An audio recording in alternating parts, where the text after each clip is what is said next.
Hi there, Steve, Pudge AJS, aka Little London, and I'm just doing some headrace bearings on this Modena, and I just thought, well, I ain't done a video for a while, so I've actually done the headraces, but if you've got a Modena and you're sort of out of warranty and you're doing your own services and you find you're riding along and you've got a bit of a funny knocking sound on the front end, then it's likely to be these little culprits that are in here and down there. The nice thing about these is these are in cages, the bearings, so they can be easily sort of like washed out and then re-greased and stuff. So like I said, I've done these, but if you've got a little bit of a knock, actually, if I can quickly do this for you now.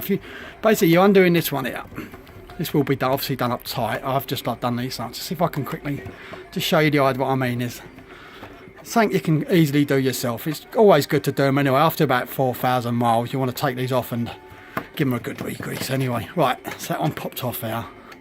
This one's going to be a bit of a pig because... One second. Alright, I had to stop that because I had to get a spanner because I don't want actually done it up. But if you look inside there, if you can, get a torch.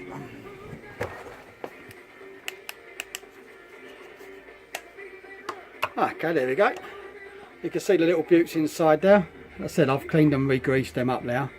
These are spray grease, but you can use any sort of grease, or white grease or whatever grease you want to use really.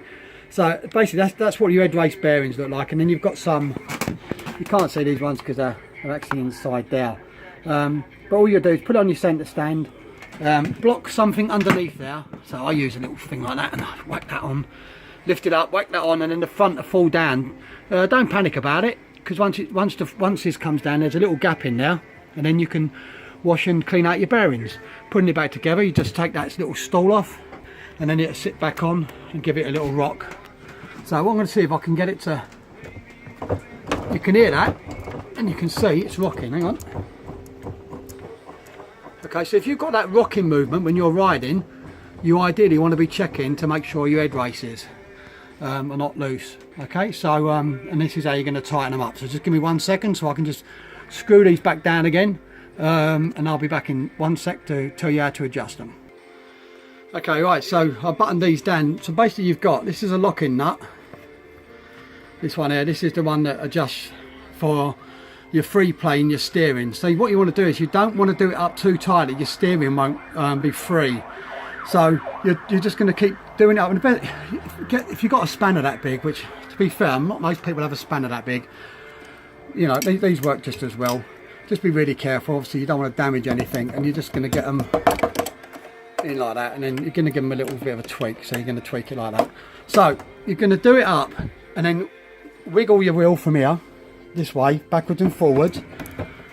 You can see I've got movement. Okay, so I know I've got to do that up a bit tighter, so I can do what I can up with my hand. Like I said, I didn't do it up too bad, but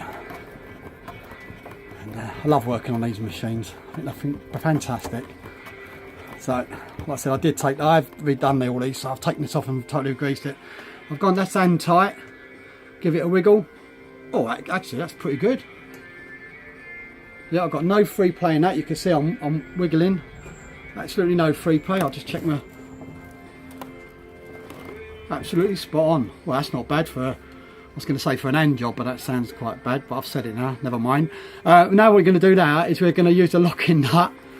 And basically when we're doing the locking nut, we need to hold this one tight, and then we're turning this one to lock it in. So you're going to need 2 sets of these, one to hold the bottom, one to do the top, unless of course you've got a spanner that's going to go on the top. And that's it really. Once you've done that, button it all back up again, and then hopefully you're riding, there's no knocking noise. I hope that helps. Cheers, thanks for watching.